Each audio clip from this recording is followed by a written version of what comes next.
I finally did it. I pulled the trigger on a brand new Steam Deck. I've been wanting this for the longest time, but I felt intimidated not knowing a thing about PC gaming and feeling like I wasn't sure if this would be a good investment considering I'm such a big PS5 gamer. Now, I could have gone with the OLED model or even a higher storage option, but I chose to go with the base Steam Deck at 256GB for $399.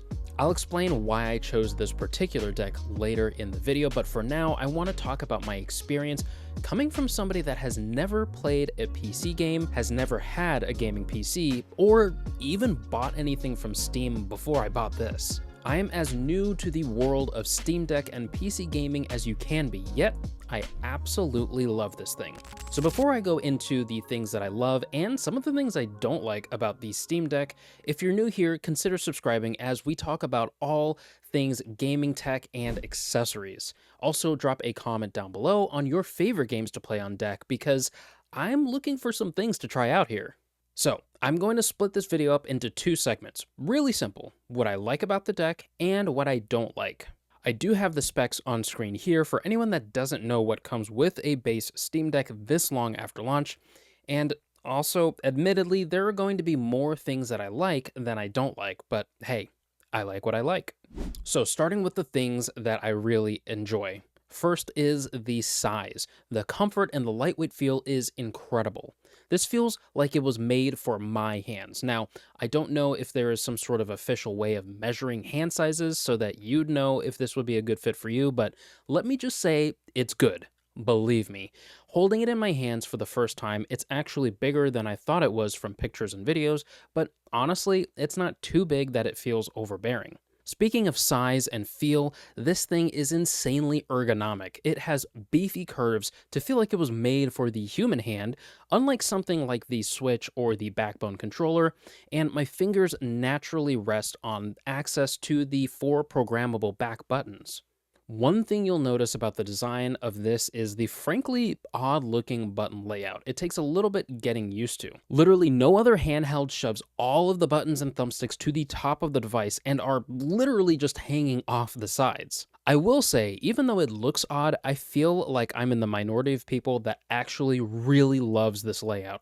To me, it feels so good in hand and honestly extremely natural and makes better use of the space to have those larger touchpads and the larger Steam and menu buttons at the bottom. My fingers just naturally rest on the buttons and everything, and having direct access to them right at the top of the deck, it just is a good time.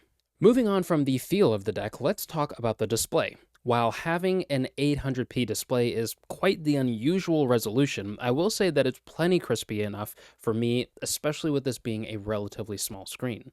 I can see plenty of details, and I've never once thought that I wish this was 1080p or even somehow 4K on such a small screen that wouldn't even benefit from that much pixel density. The display is bright, vibrant, and colorful, and it's relatively color accurate.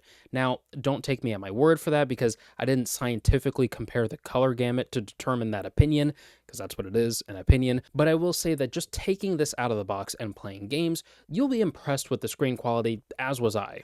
And we're talking about the LCD model, so if you end up picking up the OLED, you're going to be more impressed. On the software side of things, SteamOS is amazing. It is intuitive, super easy to navigate, and honestly, just gives you a console-like experience without the added baggage of something like Windows 11 and all of those updates that you have to do on those other handhelds out there.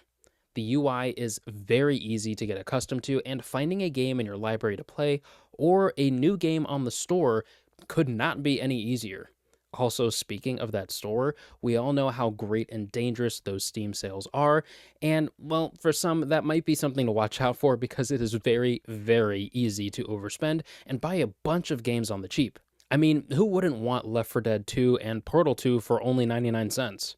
Another thing I love about the OS is the rest feature, which is pretty much the quick resume feature, meaning I just hit the power button at the top, it puts the deck in sleep mode, and I can quickly jump back into a game, extremely seamless. Plus, the battery life isn't really affected much from being in rest mode, meaning I don't have to worry about phantom battery loss while my deck is just idly sitting. Speaking of the battery life, it is solid. Considering this is a powerful PC sitting in my palms and renders a bunch of data in real time to a bright screen with punchy audio, all in between my two hands. Now, I'm not going to sugarcoat it and say that I can get like 12 hours of battery life playing Cyberpunk on maxed out settings installed on the device because, well, that would just be a fever dream, but it all depends on what I'm playing and my settings. For a more intensive game like The First Berserker, I can at most get like 2 hours of battery life on low to mid settings, but if I'm playing my PS5 remotely, I can easily get like 6+ hours of battery life, no problem. Speaking of remote play, this is an incredible handheld, not only because of the games and the store itself, but also because of how seamless this fits into my current gaming setup. As I mentioned, I am a huge PS5 gamer, so being able to easily play anything that I could on my PS5 right in my hands gives you that same level of enjoyment that you could with the PlayStation Portal or some of the other remote players out there. But now I can just do that with my Steam Deck as well and jump from an installed game on the hard drive and quickly jump into remote play on the deck. See, on the average night, I'll spend my time playing my PS5, but eventually I'll get tired sitting in my chair after a while, so before I go to sleep for the night, I'll hop onto the deck and play for another 20 to 30 minutes and just continue what I was doing on the PS5. It's such an easy experience that it just doesn't even feel like streaming. I use the popular Steam Deck remote play client, Chiaki, and after maybe 10 to 15 minutes of setting up once, I can just play my PS5 anywhere without issues. Another thing that is great is the never-ending library of games I can play, and that does not just mean what's on the Steam store. I installed the Heroic Games launcher so I can play free games that I get from Amazon Prime through GOG or Epic Game Store. Meaning, sometimes if I'm looking for a game like Metal Gear Rising Revengeance, for example, if it's not on sale at the time that I want to pick it up on Steam, then I can just go to these other game stores that are available, and in this case, I was able to get it for a nice discount on GOG. The games run great on the deck too. Now, of course, I haven't literally tried every game through these launchers, but for the most part, what I'm finding is that if it's playable from the Steam store, then I can usually play the games from the other stores too. Now, if you'd like a tutorial on installing the launcher and getting the games to actually show up in your Steam library with controller support, let me know in the comments because it's not exactly a plug-and-play experience. There is some setting up, but once you get it done, you're all set. Sort of related to all of this is the desktop mode itself. So the desktop mode, I can use this as a fully functioning PC with just a simple USB-C connection at the top of the deck. Now, I bought the dock from Valve as well because, well, I'm a sucker for official hardware, but there are cheaper options out there too. I'll leave links to my favorite ones down below, along with other Steam Deck accessories that I recommend. Also, if you are needing to do any actual work on this thing and, actually use it like a PC, it's incredibly easy to just plug in your keyboard and mouse USB dongles and an HDMI cord to a monitor, and now you have an awesome setup with just one USB-C cable with your dock taking in all of those peripherals. Switching to desktop mode is incredibly quick with just plugging this in and hitting the desktop mode feature in the power settings, meaning this is literally a 5 to 10 second process. Since I use Chrome on the daily for a lot of my computer experience, I installed Chrome on this, signed in, and now I have all of my bookmarks, Google Docs, Google Drive, YouTube, literally 95% of my use cases for a computer I can now do on the deck itself without skipping a beat. I'm even considering installing CapCut or just using the web browser editor to use this as a backup video editor when I'm on the go. For stuff like that, it has more than enough power, and I honestly have a great, seamless experience on the desktop mode and just forget that I'm actually using my Steam Deck as a computer. But unfortunately, it is not all rainbows and sunshine. There are a few issues with the deck that just keep me from saying that it is the perfect handheld. Is it the best handheld on the market? My instinct is to just say yes, but at the same time, I haven't personally tested the ROG Ally X or the Lenovo Legion Go, so I'll be holding out that title until I've actually had time with these other handhelds. If you're enjoying the video so far, please hit that like button down below as it's the best way you can help my channel. Now, just ripping off the band-aid and getting right into it, My gripes so far aren't game-breaking issues that just kill this thing's potential, except for one. I do wish that this was more powerful. Now, let me explain. I'm not talking about insane performance with only 30 minutes of battery life, like some of its competitors out there, but I am worried about future games being as well optimized as they are now, and of course, all of the classic games work seamlessly on this thing. You see, a lot of newer games run verified on the deck, meaning they're well optimized to perform smooth with high frame rates and great fidelity. And there are, of course, a ton of older and classic games that don't take as much performance demands, and they also run great as well. But you will run into newer games that just the deck can't handle. And there are more older games than newer games in that verified list, meaning as newer games come out that demand more performance, the less will actually get that verified mark, and more will have to run on either low performance or just be completely unsupported. Now, I don't think that it will be a major issue for another few years since there are still plenty of new games that are coming out right now that do run fine enough, so it's not an immediate concern, but it is something to think about for the future. I guess basically what I'm saying is that I love this thing so much that I wish it had some higher performance to help future-proof it better so that I can just keep using it longer. It is not a weak performer at all. I'm just trying to bake my cake and eat it too by wanting to have this for a super long time running the latest and greatest games. Okay, moving on from that. This thing is horrendous with multitasking. Technically, it lets you do it, but it's literally unusable.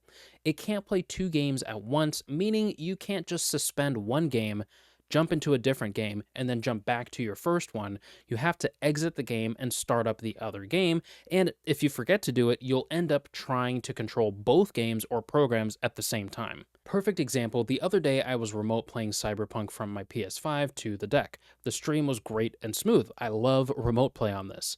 But then I turned off the PS5 from the deck, jumped over to Fallout 3, and all of a sudden, my PS5 just turned back on, and I was hearing Cyberpunk playing in the background because I left the Chiaki Remote Play app left open, and every time I was pressing something to interact with Fallout 3, I was also interacting with my PS5 at the same time because the deck couldn't differentiate every time I pressed the A button. I was trying to just do it for Fallout 3. No, it just did it for every program that was open on the deck.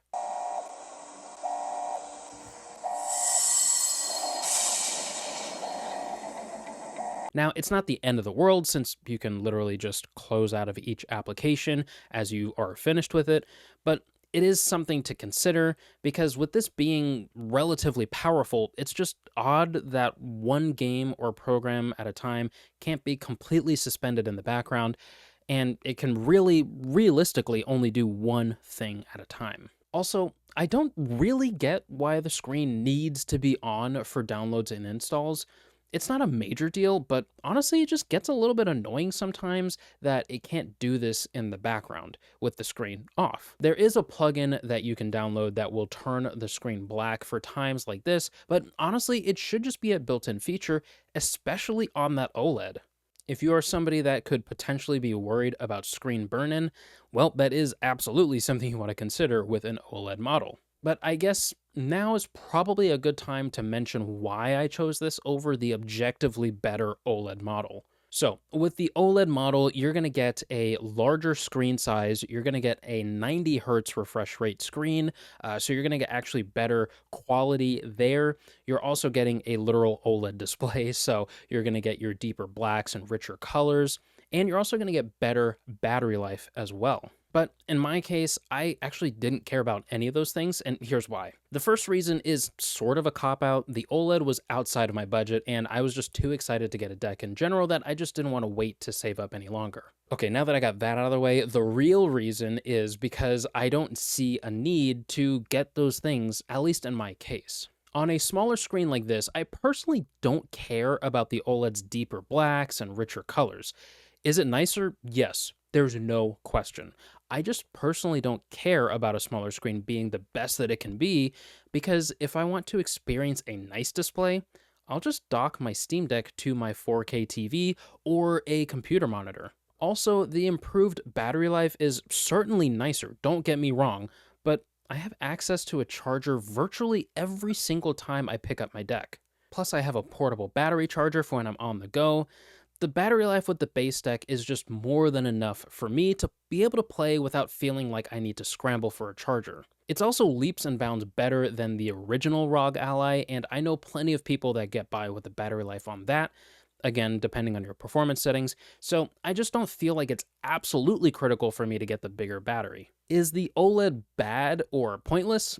Absolutely not. Fundamentally and factually, it is the better deck, but for me, I don't feel like I'm missing out since the deck OLED literally would not have fixed any of these issues that I have with the base model deck, and its improvements just don't matter to me as much. So, if you stuck around for this long, I really appreciate you watching. Before you click on either of the two suggested videos on screen, consider subscribing and dropping a like down below on your way out. Peace.